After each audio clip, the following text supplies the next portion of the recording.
됩시다.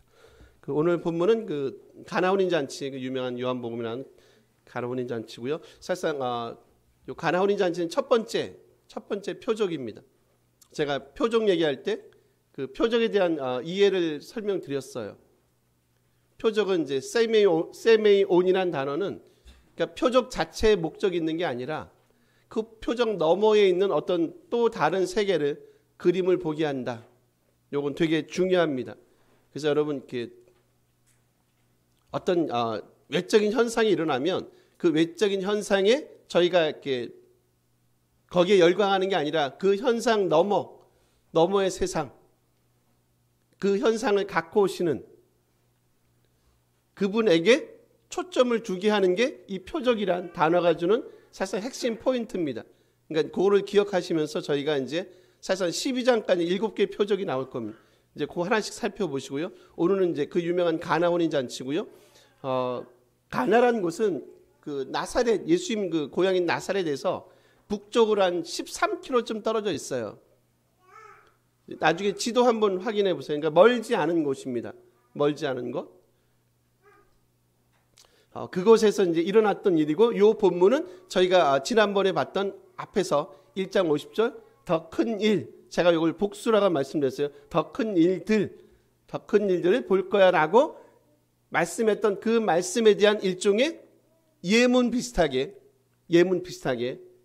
예시로 지금 본문에 등장하는 게 가나 혼인잔치. 그러니까 더 큰 일이 뭔지 알아? 하면서 오늘 본문을 소개한다는 겁니다.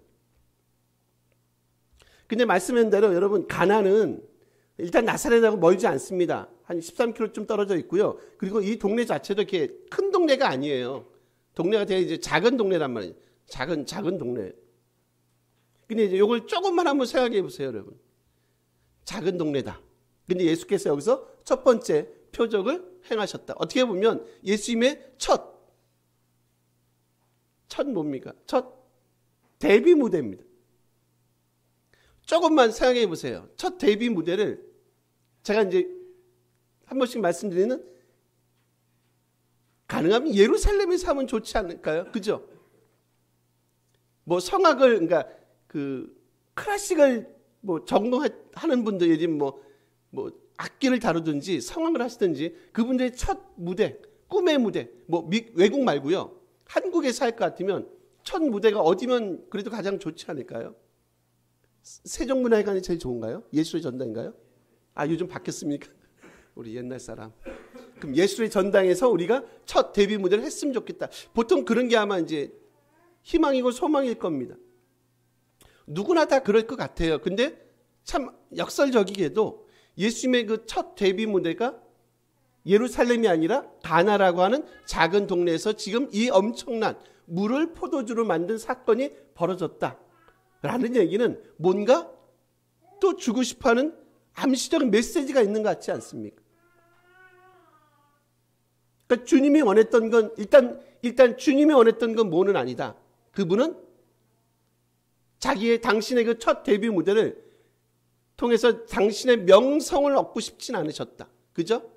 그냥 명성보다는 주님을 뭐를 택하셨어요? 그냥 자그마한 동네에서 그냥 무명의 한 위대한 뭐 선지자처럼 보이는 그런 일들을 지금 행했다는 거죠. 명성이 아니라 뭐라고요? 무명.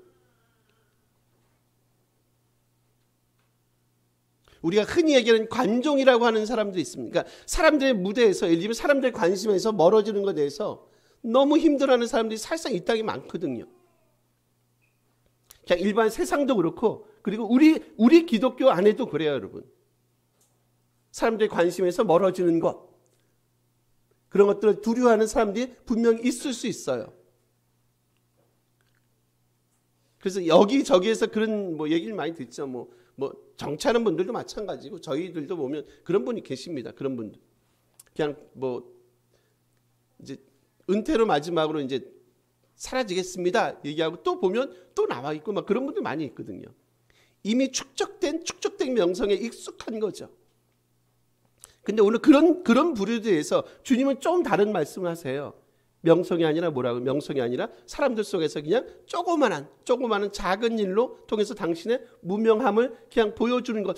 그게 일단 주님의 그 첫 데뷔 무대의 핵심적인 메시지일 수 있겠다라고 얘기하고, 오늘 이제 혼인잔치에서 포도주가 떨어진 사건이 오늘 본문에 등장하고 있습니다.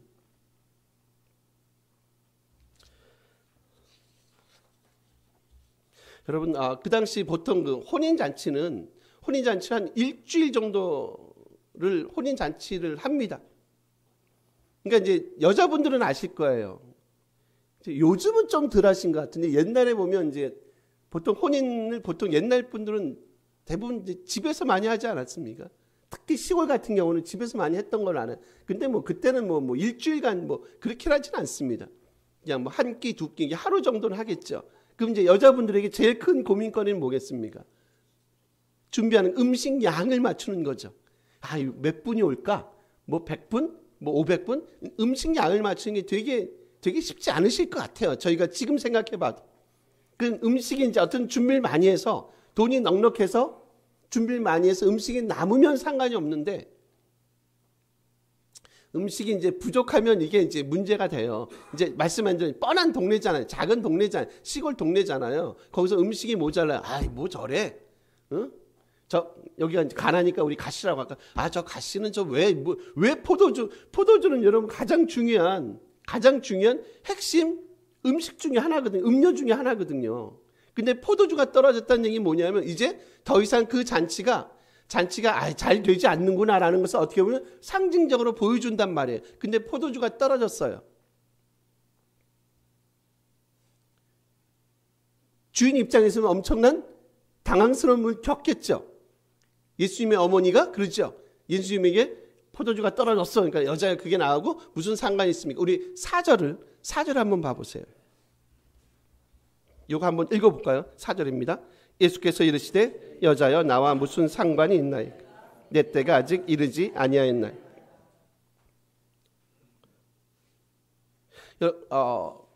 일단 포도주가 떨어졌어요. 그러니까 말씀한 대로 포도주가 갖고 오는, 잔치에서 포도주가 갖고 오는 분명히 아주 중요한 기능이 있습니다. 포도주는 그 잔치에 뭐를 갖고 오는지 아시죠? 그 잔치를 뭘로 채우게 만드냐면 기쁨으로 만들어요. 그러니까 포도주가 떨어졌다는 얘기는 뭐야? 더 이상 이 잔치가 뭐하지 않은 거예요. 기쁘거나 풍요롭지 않구나.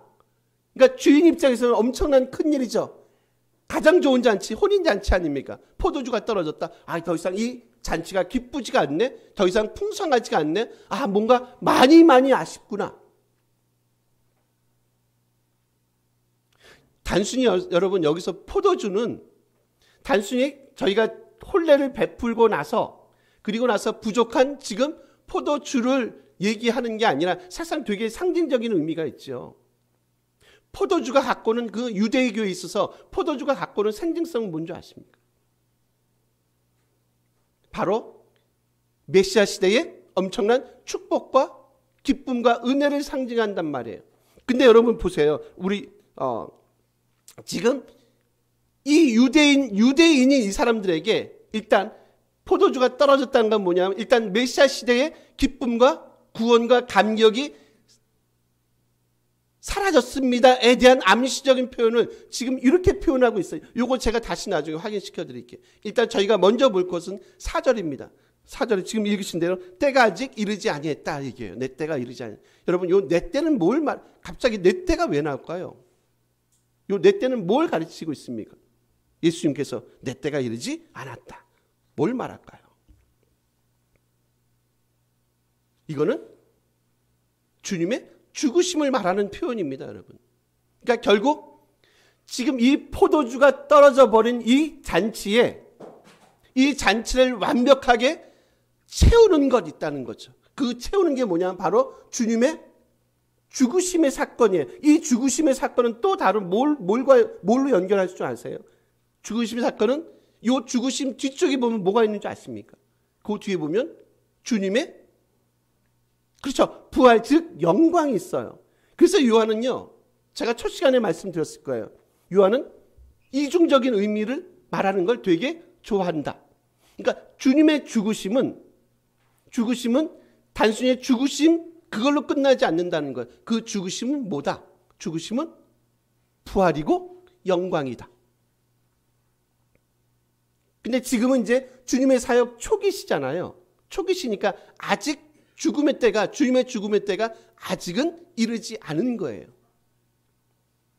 결국 이것은 어디서 성취가 되고 완성이 되겠습니까?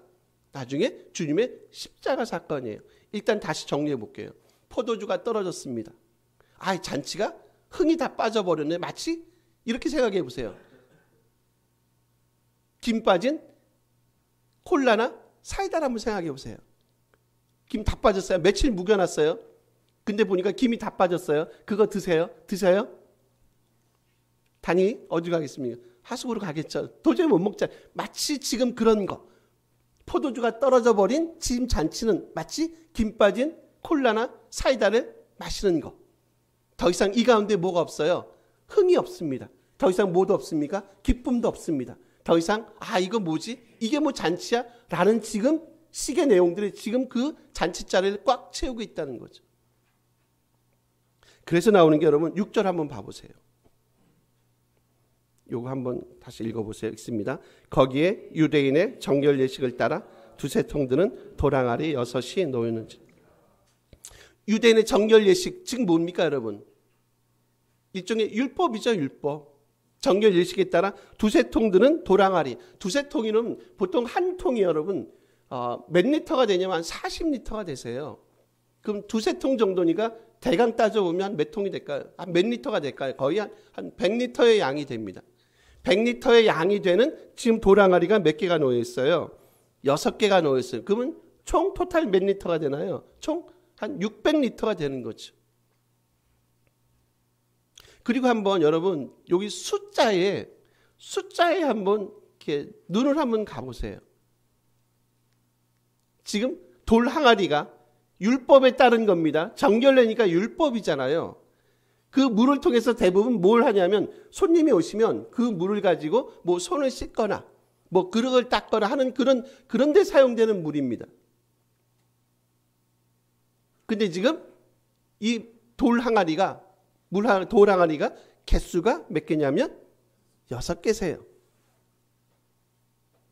어떤 느낌을 받으세요?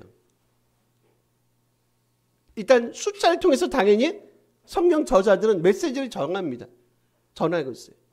당연히 돌 항아리 6개입니다. 그러면 뭘 보여주냐면 철저하게 완전하지 못한, 그죠? 불완전한, 완성되지 못한 지금 뭘 보여주냐면 지금 유대법, 즉 율법을 지금 상징적으로 보여준다는 거죠. 돌 항아리가 6개가 있습니다. 즉 6개, 다시요 정리할게요. 뭐요? 완벽하지 않고 완전하지 않은 미완성의 그 율법, 돌 항아리 율법.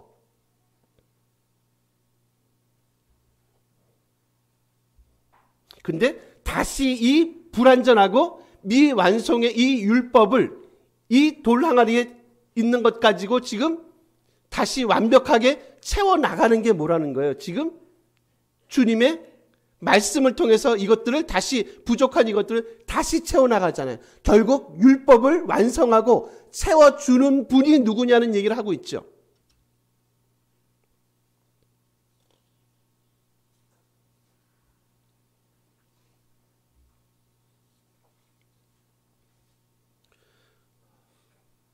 뭘 보여주냐면 여러분 지금 이 유대인들의 결례를 따라서 지금 놓여져 있는 이 물돌 항아리 6개 이거는 사실상 굳이 따지면 이거는 옛 것에 속하지 않나요?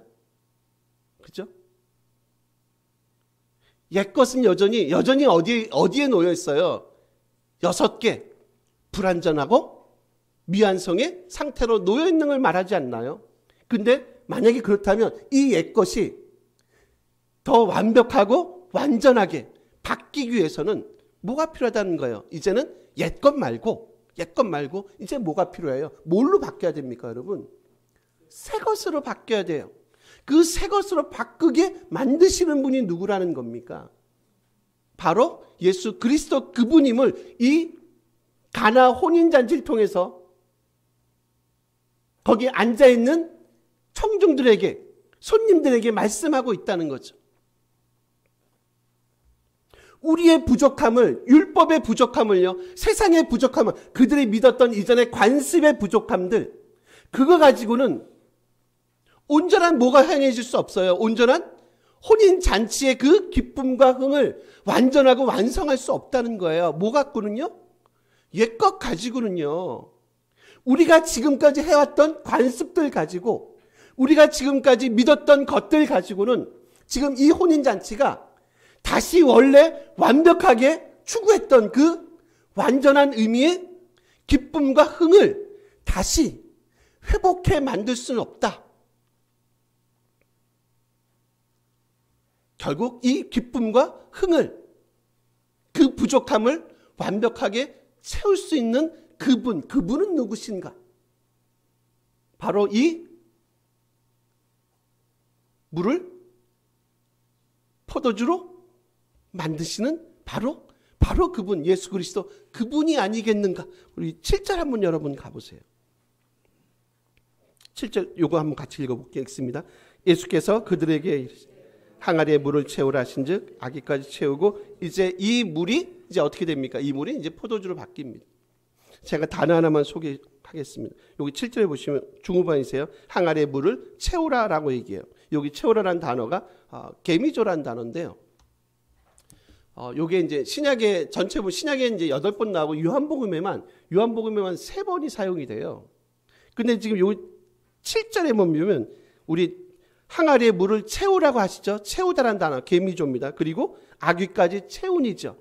여기서 2번 사용돼요. 그리고 한 번 더 사용돼요. 그거 한 번만 확인시켜 드릴게요. 우리 6장으로 한번 가보세요, 여러분. 6장 몇 절 보시면 13절이세요.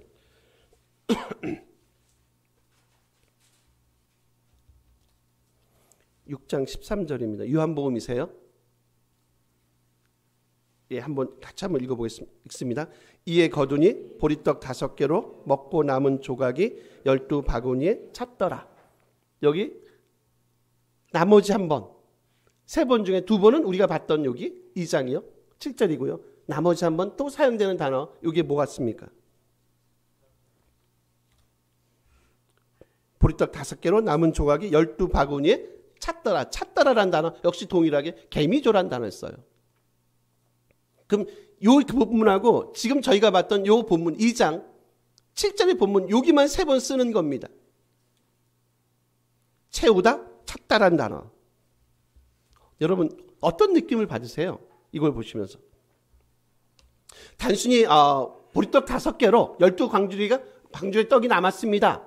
단순히 남았다는 얘기, 그러니까 물리적인 남음을 얘기하는 것 같지 않죠? 항아리의 물을 끝까지 목까지 달랑달랑 채웠습니다. 단순히 물리적인 체험을 얘기하는 것 같지 않고 물리적인 또 바구니의 체험을 얘기하는 것 같지 않아요. 결국 이걸 통해서 보여주고 싶어하는 아주 훌륭한 메시지가 있지 않겠어요? 결국 뭐겠습니까? 우리의 허기짐과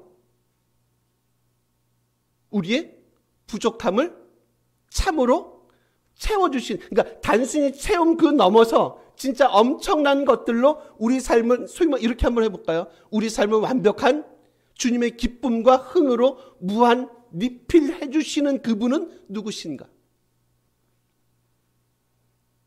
이 땅에 살아가는 하나님의 백성들의 그 부족함을 넘치도록 채워주시는 그분, 이분은 바로 누구신가에 대한 얘기를 지금 본문을 통해서 이 개미조란 단어, 채우다는 단어를 통해서 말씀하고 있지 않나요? 뭐요? 예수님의 그 끝이 없으신 그분의 신적인 능력을 이런 단어를 통해서 말씀하고 있다는 거죠.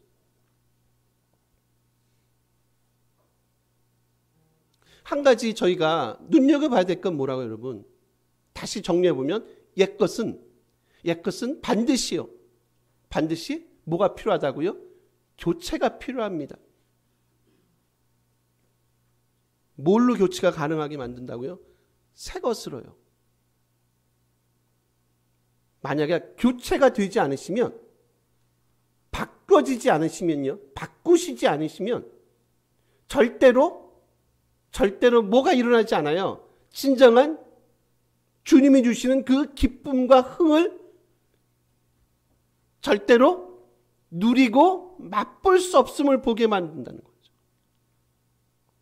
그분이 갖고 오시는 그 새로운 기쁨, 흥.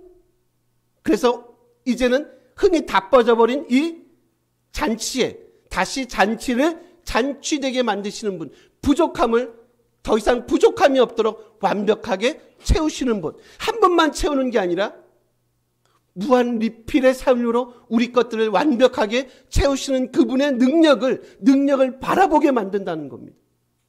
이게 뭐라고요? 이게 표적, 세메온이라는 단어가 주는 아주 중요한 메시지라는 거예요.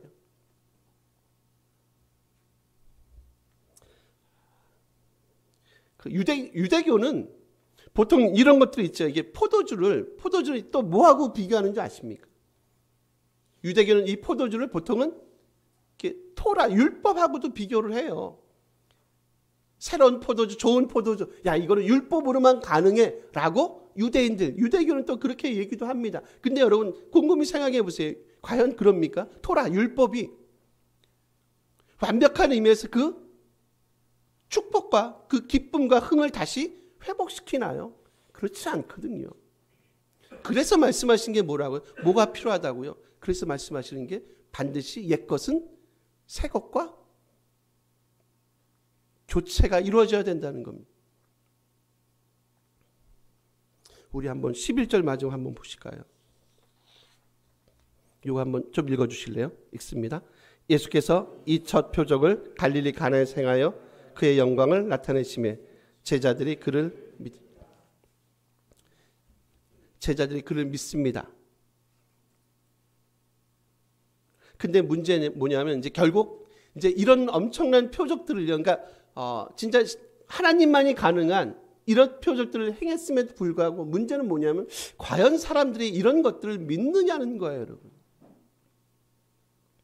우리가 믿는지 내지는 정말 이런 것들 통해서 예수님의 이런 사역들 통해서 우리가 그 신적 본질을 이해하고 있는지 저희가 한번 확인 한번 시켜드리고 이제 말씀을 정리할게요. 우리 12장 한번 가보세요.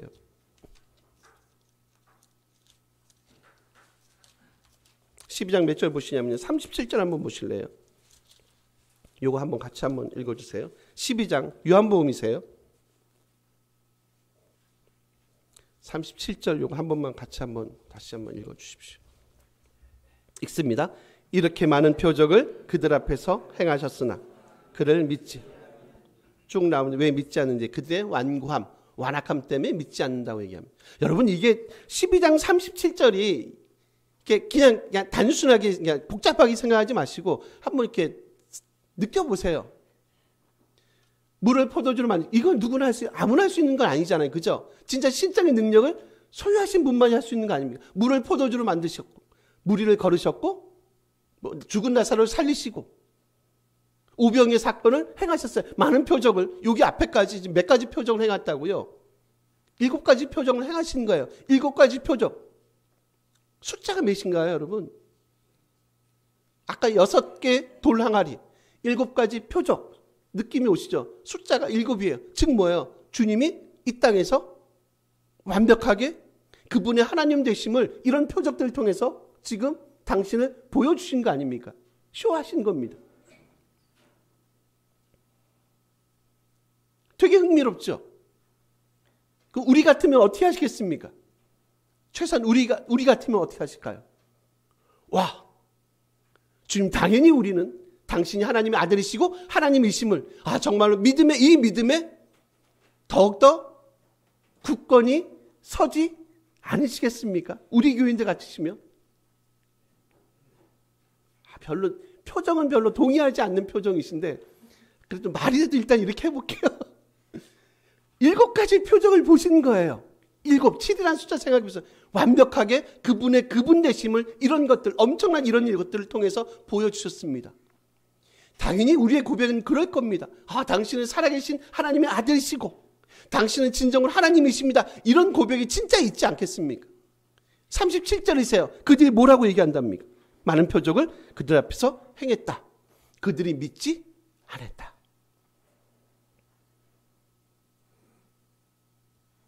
어떻게 보면 이게 예수님의 사역의 마지막 결론적 메시지 같은 거예요.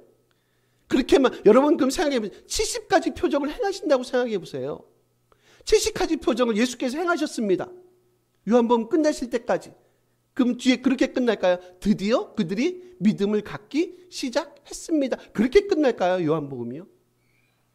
저는 그럴 것 같지 않습니다. 굳이 표적을 보지 않으셔도 이미 표적이라는 건 다 어디다 나와 있습니까? 이미 다 성경 말씀 안에 모든 게 다 나와 있지 않나요? 굳이 죽은 자가 살아나는 것을 보지 않으시더라도, 물을 포도주로 만드시는 것을 보지 않으시더라도 이미 우리 안에 그리스도의 그 빛이 우리 가운데 있다면 우리의 어둠이 물러가는, 그래서 주님을 믿는 그 믿음이 우리 가운데 있지 않겠습니까? 뭐 때문에 그렇다고요? 그들의 마음이 완악하다. 제가 얘기했죠. 완악함이라는 단어 기억나십니까? 그들의 마음이 어떻게 됐다 했습니까? 완악함? 뜻 얘기 안 했나요? 저도 정신이 없습니다. 여기저기 가서 그냥 돌같이 변한 거예요. 돌같이 딱딱해짐이에요. 경화 현상 제가 얘기했죠. 간경화. 이제 더 이상 회복의 여지가 없어요. 제가 알기로는 그렇죠. 경화란 거 이미 간이 굳어지기 시작하면, 굳어졌으면 이걸 뭐 약물로 주사로 제가 알기로는 회복이 안 되는 걸로 알거든요. 근데 유일한 회복할 수 있는 유일한 방법이 하나 있죠. 뭐가 있죠? 이식밖에 없죠. 옛 것을 이제 뭘로요? 새 간으로 이식하는 수밖에 없어요. 이건 약으로 안 될 것 같고, 주사 맞아서 될 거 아니고, 건강식품 먹는다고 되는 거 아니고, 비타민 많이 먹고 오메가 먹는다고 되는 거 아닙니다. 유일하게 제가 알기로는 딱 한 가지 방법밖에 없습니다. 뭡니까? 옛 것을 이제 새로운 간으로 이식하는 그것만이 그 사람을 살릴 수 있는 유일한 방법이거든요. 정리할까요? 옛 것을 반드시 뭘로요? 새 것으로 대체하지 않으면 더 이상 우리 안에 이런 기쁨과 감사와 흥이 회복되지 않습니다. 흥이 다 빠져버린, 기쁨이 다 빠져버린 이 혼인잔치에 다시 물을 포도주로 만듦을 통해서 다시 기쁨과 감사와 흥을 회복시키시는 그분에게 우리의 눈을 고정할 것을 본문을 통해서 말씀하고 있다는 거죠. 마지막 잠깐 짧은, 어떤 한 분이 재벌 총수한테, 우리나라 그 손가락 안에 드는 재벌 총수한테 그런 질문한 걸 봤어요. 이런 질문 하더라고요. 행복이 무엇입니까? 라는 질문이에요. 행복이 뭐라고 생각하십니까? 라는 질문.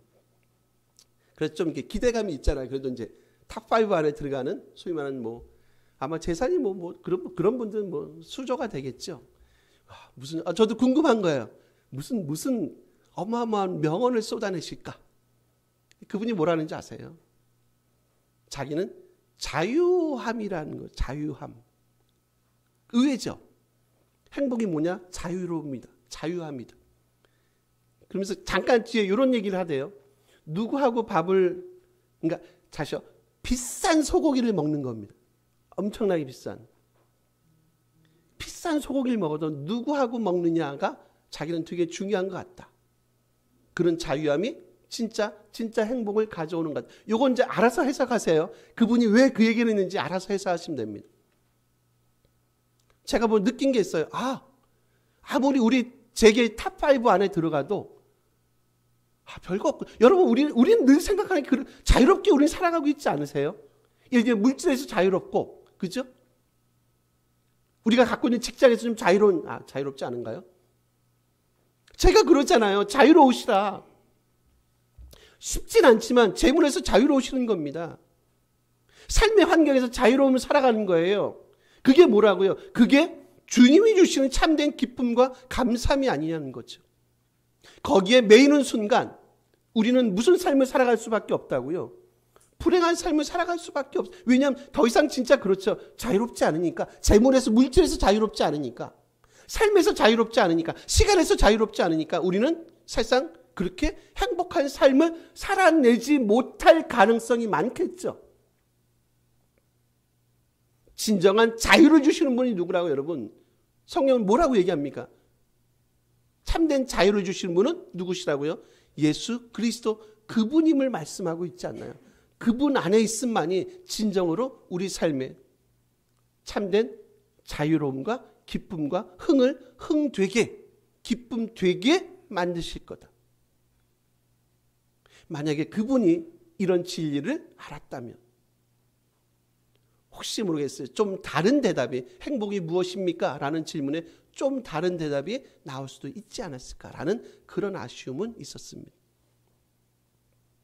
물을 포도주로 만드셨던 주님, 잔치를 잔치되게 만드셨던 한 사람의 삶을, 한 공동체의 그 모임을 진정한 기쁨과 감사와 흥으로 채우셨던 주님, 그분에게 우리의 초점을 맞추는 그런 은혜와 복됨이 우리 가운데 있기를 간절히 기대하고 소원합니다. 우리 한번 같이 한번 기도했으면 좋겠습니다.